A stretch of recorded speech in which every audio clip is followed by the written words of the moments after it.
I was sitting in Amar the other day, not out of choice, it just happened to be the closest trade hub to where our static connection had opened up to, and so it's where I was trying to sell off some of my C3 ratting loot. And I said to some of the guys in voice, what ship should I get to showcase next? And one of them piped up, have you done the Ishtar? And then gave me a fit for it and said, off you go.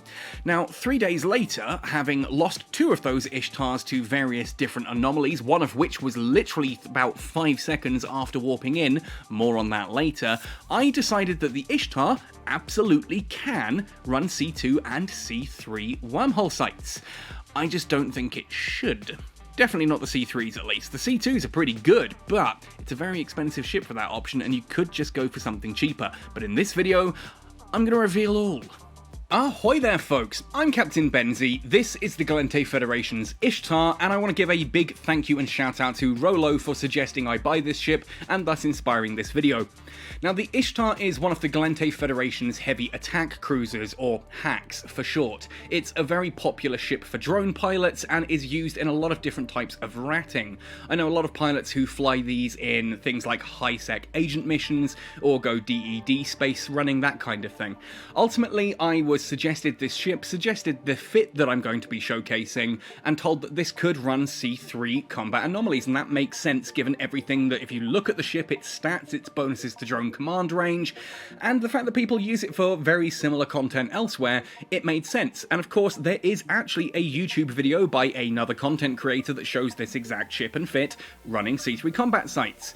Now, I don't know if something's changed, because I had a very different experience. As I mentioned earlier, I've lost 2 of these very quickly in C3 combat sites. I have since managed to get it working, and I'm not the best drone ship pilot by any stretch of the imagination, but I'm not terrible either, you know, and I kind of feel that if you need to be that good a pilot to make something work, it probably isn't a good idea. But anyway, we will get to that later. If you do enjoy this video, please let me know, hit like on it, drop a comment down below, let me know what you think. If you're running a similar fit to this or doing something similar with the Ishtar, let me know if you think I've missed something really obvious. That could be a big part of this as well, and I'd love to hear your thoughts. If you do want to go the extra mile to help support this channel, then you can do so by heading to my Patreon page, my PayPal tip jar, or my Redbubble merchandise store. And again, a big, humongous thank you and shout out to every single one of my Patreons. Your support helps keep me doing what I do. Anyway, with all of that said and done then, let's jump right in to talking about the Gallente Federation's Ishtar, running this in J-Space Combat Anomalies. At this point in the video, I normally just jump into the fit and talk about how everything kind of works together to give you what the ship does, but with the Ishtar, I feel we do kind of need to have a little look at the traits and talk about those. And I'm going to do this from bottom to top, and reason for that will become apparent, I hope. Anyway, so, looking at the Ishtar's traits, we have a roll bonus that can fit assault damage controls. Now, assault damage controls are kind of like your standard damage controls in that they give a passive buff to your shield, armor, and hull resistances. Unlike the standard damage control units, however, they can be activated for a temporary massive buff to your resistances that just pushes them sky high, means the amount of damage you take is massively reduced for the activation time. They do have incredibly long cooldowns, so an assault damage control should technically be considered kind of like a panic button, like, oh crap, I'm taking too much damage, quick, hit that and warp off to safety, or I'm taking too much damage, let's hit that and, you know, boost myself back up, and then we can hopefully be nice and sorted by time the DCU goes back on cooldown. That's the theory, at least. I don't run these all that often. I'm not heavily trained into hacks yet, but I do want to fly the Cerberus and Sacrilege, so this is something I'm obviously going to be using a lot more, but even then the theory behind how to use it, pretty darn simple. Well, then we have Gallente Cruiser. Now, Gallente Cruiser I have trained to 5. Obviously, I fly the Proteus. That is a mandatory skill for that, and the Healer and a lot of other stuff. Gallente Cruiser 5 I currently have, which means all of these bonuses are maxed. We have a 7.5% bonus to heavy drone maximum velocity and tracking speed, 37.5 at full training. This is nice. Maximum velocity means those drones close with their target faster, which is important on heavy drones because they are slow moving comparatively, and they have pretty poor tracking speed comparatively. Now, I'm actually going to be using the Navy issue versions of the heavy drones. They have better HP, which makes them more survivable, and they've got slightly better tracking than their Tech 2 variants. I still have the skills to use the Tech 2 variants, I just prefer the Navy issue. They are more expensive, but they tend to work a lot better, and they're more survivable, which means you spend more up front, but less in the long run, if that makes sense. We then have a 10% bonus to light drone, medium drone, and heavy drone hit points and damage. That's 50% damage and 50% hit points at full training, which I have. Now again, when you're using the Navy issue over the standard Tech 2 issues, they have more hit points. Because they've got more hit points, I'm getting 50% on a considerably bigger number rather than 50% on a smaller number. It kind of cumulatively or multiplicatively, you know, expands outwards. It's really useful, and it's why I tend to use the Navy issues over the Tech 2s despite the additional cost. Then we have a 5% bonus to sentry drone hit points and damage, which I don't care about because I'm not using sentry drones in this fit. I've never used sentry drones, honestly, outside of a rattlesnake, and even then, to me, that's pretty niche. But again, not this video.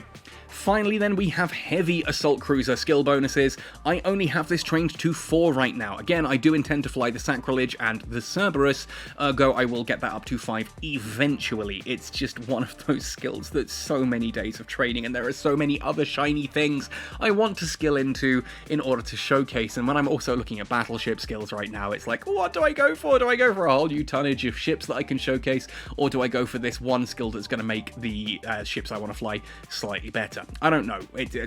We'll see. But anyway, this gives a 5,000 meter bonus to drone operation range per level. Level 4, I'm only getting 20,000 drone operation range out of this, but again, not a problem. I'm sitting at 101 kilometers drone control range right now. Thanks to this and thanks to the fit that we're using, it's good enough considering my targeting range is only 72 kilometers. And yes, I know you can dive in, lock on, send your drones in, then fly off into the distance and leave your drones to do their thing. And as long as you're within 101 kilometers, they will still move around and do their stuff. But that, if I'm going to have to be within 72 kilometers to lock on initially, this is not a fast moving ship. You kind of just, anything below, you know, around 72 kilometers or higher is going to be fine. You want it to be at least your lock on range. And there is something I'm considering in the fit that we'll talk about later, about changing that, but hey, I'm getting ahead of myself. Then heavy assault cruisers also gives us 5% bonus to sentry drone optimal range and tracking speed, but considering we're not talking about sentry drones, we can happily ignore that. The long and short of this is that essentially we get some really, really nice bonuses to heavy drones because they get the damage, hit points, velocity, and tracking speed bonuses. They get additional range, but we can also use light and medium drones comfortably too, if you feel the need to. And we have the ability to use assault damage controls. Now, interestingly enough, if we look at this fit, you'll see I've actually deactivated a couple of the active modules because they lie to you. Obviously, if I were to activate everything on this, you'll see that I drop all the way down to no capacitor stability, really unstable capacitor. I'm going to run out of everything, but I'm not going to be using this particular high slot for a lot of it, so I can turn that off and suddenly we're cap stable. And again, when it comes to using the damage control, we're not going to be actually touching that for the most part. That's only in specific circumstances. You'll notice if you're glancing at this already that there are no high slot weapons here. We're not using any railguns or missiles or anything like that. We can't use missiles because we don't have launcher hardpoints, but we're not going to be using any high slots. Our DPS comes entirely from our drones. And we're getting 639.4 DPS over 101 kilometer range, which honestly, I think is pretty good. That keeps pace with my Tengu. It's slightly lower DPS, but my Tengu can't do that from 101 kilometers away, you know? And that's kind of what I think one of the big draws to the Ishtar actually is. So, we're going to do this differently. I normally go through this slot by slot by slot, but we're actually just going to talk about this in regards to, you know, different parts of it. Because we are going to be focusing on our drones, we have a lot of different drone modules on here. In the high slots, I've got a Drone Link Augmentor II. This is going to give us a little bit of extra drone command range that allows us to, you know, get that full 101 kilometers. And in the lows, we've got 2 Omnidirectional Tracking Enhancer 2s and 3 Drone Damage Amplifier 2s. More drone damage, more drone range, more drone application. All about making those drones do the thing better, right? Hopefully that makes sense. For the tank, though, obviously we need something to keep us alive out here. This uses a shield fit, which is unusual for a Glente ship, but hey, you know, it works, and I like shield tanking. So I've got a Multispectrum shield Hardener 2 on here, and a Pith C-type large shield booster. Now, this is pretty nice. This heals up an awful lot, which is useful because we have remarkably fragile EHP here. 17,000 is a far cry from the 50,000 that I'm used to flying in C3 anomalies, and ultimately, that's what cost me my first Ishtar. I warped into a Fortification Frontier Stronghold, my favourite C3 ratting site to use, and the one that I warped into, it turns out that some dumbass had completely false triggered it, and I warped in with Wave 2 and Wave 3 pretty much side by side, 2 battleships there, a load of other stuff, and I was blapped faster than I could realign to warp out, with the damage control unit active. That's how much damage was being thrown my way with that little amount of HP. Now, if we do actually activate the drone damage amplifier, you'll see it does suddenly shoot up to the 58,000, but yeah, that's only for a few seconds. We get massive resistances there, and if you are essentially stopped on the spot, turning around to realign back out while things are locking onto you, yeah, wrecking hits are a thing, and that absolutely happened, and it absolutely sucks. Brand new Ishtar, first anomaly, lasted less than 10 seconds, but there we go. Anyway, so that is something to consider. We are fairly low EHP for the most part, just with a big buff when we need it. This, again, we need to be a little bit more cap stable. It's not a cap stable fit particularly. It's 12.4%. I mean, it is cap stable, but 12.4%, a single newt pushes that into unstable territory, so you need to be very aware of neutralizers. We're also essentially signature tanking, because we've only 155 meters of signature radius, so you need to be moving constantly at speed with good traversal, and you need to be acutely aware of anything, therefore, with webs, and you need to be acutely aware of anything with neutralizers, because neutralizers will make you cap unstable and webs will make you vulnerable. So go for the webs first, then kill the newts. And this does mean we've got an Afterburner fitted here as well. 10 meganewton Afterburner 2, enough for us to maneuver through a site, keep up our traversal, and hopefully not get blapped too hard. I did lose another one of these by doing my usual trick of accidentally overheating the Afterburner for too long, not having an Afterburner when the third wave spawned, and the battleship there just wrecking me. I'm one of these people who, yeah, I could warp out to safety, but I kinda just want to push it, and I don't mind losing the ship, because I'm an idiot like that. Other high slots though, we've already teased the small coaxial compact remote armor repairer.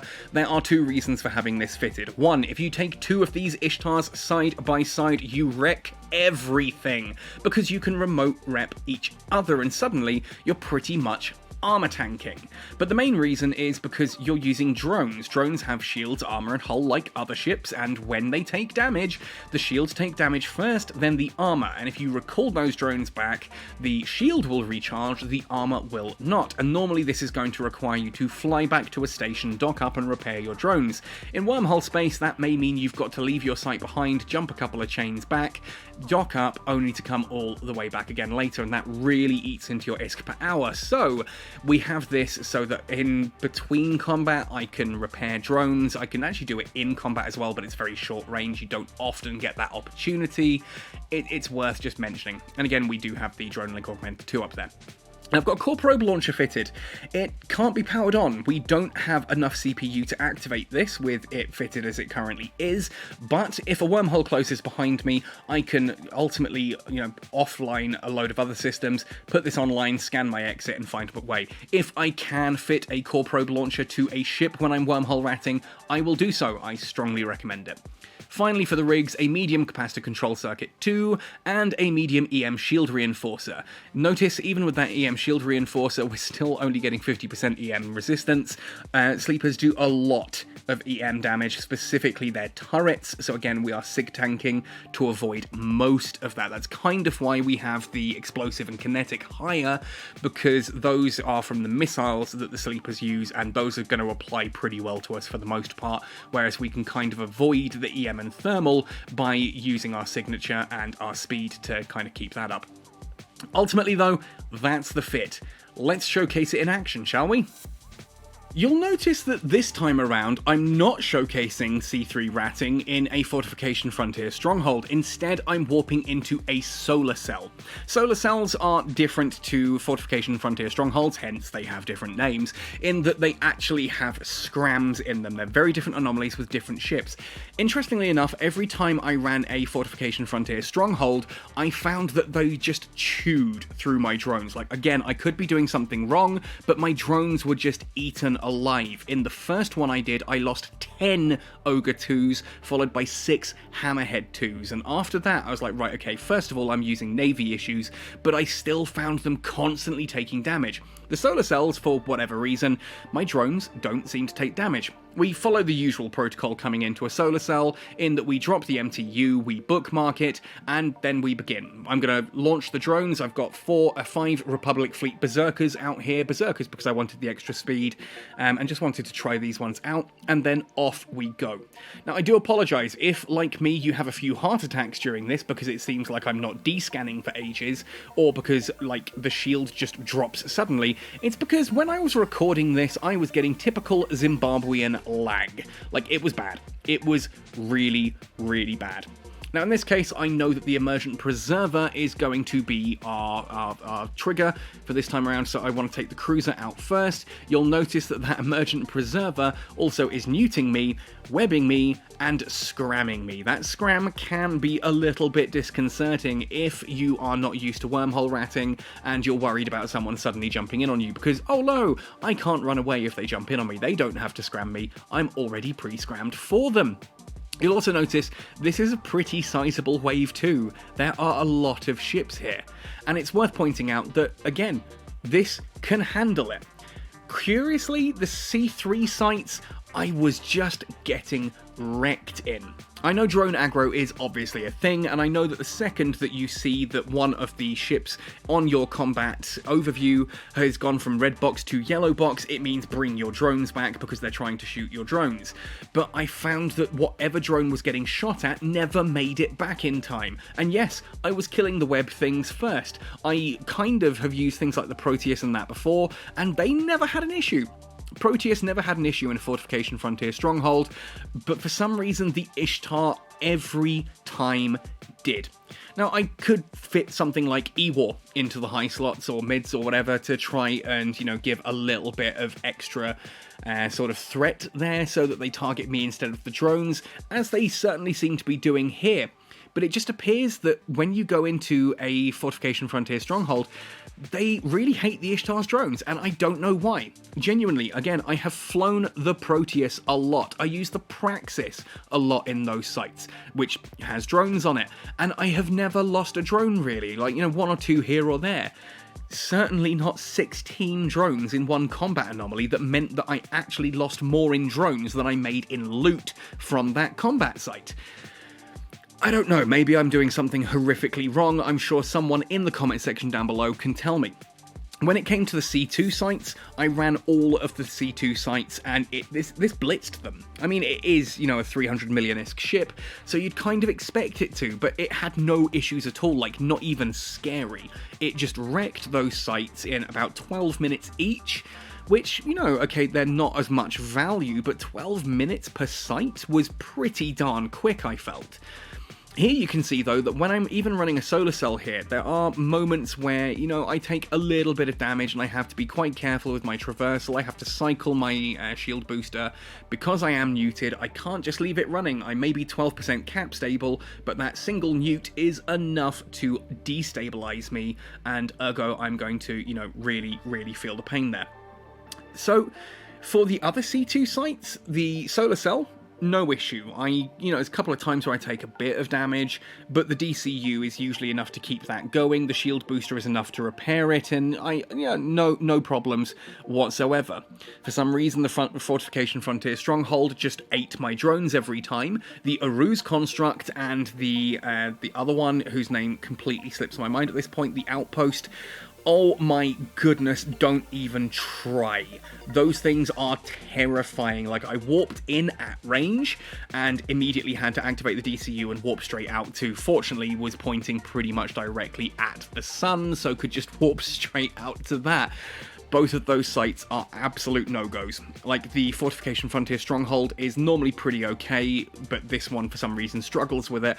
If you're going C3, you want solar cells. These are really easy to run, just know your triggers, and, well, as you can see, nothing really is threatening me, and that's with a few bits of, like now, you can see I've not descanned in a while, the mouse is moving, and then suddenly the shield booster activates for a couple of cycles, and then it stops. It's just humongous amounts of lag this morning. I'm not sure why today in particular we were getting a lot of lag here in Zimbabwe, but this was honestly the best footage I also had, despite that lag, because it felt like I flew the site pretty alright. You know, I'm keeping my traversal up, keeping range on most things that are scary. The drones are doing their job nice and quickly, killing everything in a semi-decent order. This felt like a good run. It felt like a good run, and it felt like that the Ishtar did pretty well. And so, the bottom line question here really is the Ishtar usable in C3s? And the answer is yes. Solar cells. I couldn't get it to work in Fortification Frontier Strongholds, which are my usual go-to, and you definitely can't run it in the Outposts or the Arus. Those just absolutely tank it in seconds. So, it's not great for C3s because you need specific sites to spawn, I guess. I mean, being able to run 1 out of the 4 sites, that's not a good track record. At least I know with my Tech 3 cruisers and the Praxis and the Healer that I can run at least 3 out of 4 of those sites. Whereas with the Ishtar, I'm kind of stuck with just 1 of them. Honestly, I would use this more for C2 ratting. It's not quite as, you know, cost effective when you consider how much this ship costs, but at least it does it quickly, and it does it safely. And that's kind of it makes it a nice intro to wormhole ratting, I guess. For a C2 runner, I can wholeheartedly recommend the Ishtar. I think it's a great ship for that. I had a lot of fun running a lot of the C2 sites. But for C3s, only the solar cells? I don't know, that just doesn't feel good enough to really bother with it. But here we are, Wave 3. Wave 3 is an interesting one to talk about because we've got 2 battleships in this, Sleepless Preserver and Sleepless Defender. We are out of lock range here. My drones are not really doing much. Are the drones flying in? I'm so used to playing Eve Echoes and how drones operate there that I can never really remember exactly how drones operate. I think they are flying in and actually engaging a target, but I can't choose that target and I can't, change anything because I'm too far away. So I need to get closer, lock on, and start assigning. And the lag spikes are now meaning that I'm taking quite a bit of damage on my shield and things aren't necessarily coming straight back in. I'm waiting for, the DCU to deactivate and then we'll see how things go and I'll activate the shield booster, but I don't know, maybe you guys can give me some tips on drone operation, how these kind of things work. Whoa, you can see the lag there really badly. And let me know how those drones work. Am I doing this wrong? Could I literally just drop my drones next to something and then as long as I stay within 100 kilometers of the target, the drones will move to that target? Is that how that works? Is that how that works? Let me know in the comments. Otherwise, folks, that's pretty much everything to say. You want a good C2 ratter, the Ishtar does it easily. You want a good C3 ratter, you can do the solar cells without too much trouble with the way that I'm doing them. Again, I could be doing this completely wrong. I would be genuinely interested to learn. That way I can put out another Ishtar video, correct all the horrific mistakes I've undoubtedly made, and redeem my name in the eyes of the EVE Online community. Or whatever, just let me know. Happy sailing, and see you in New Eden!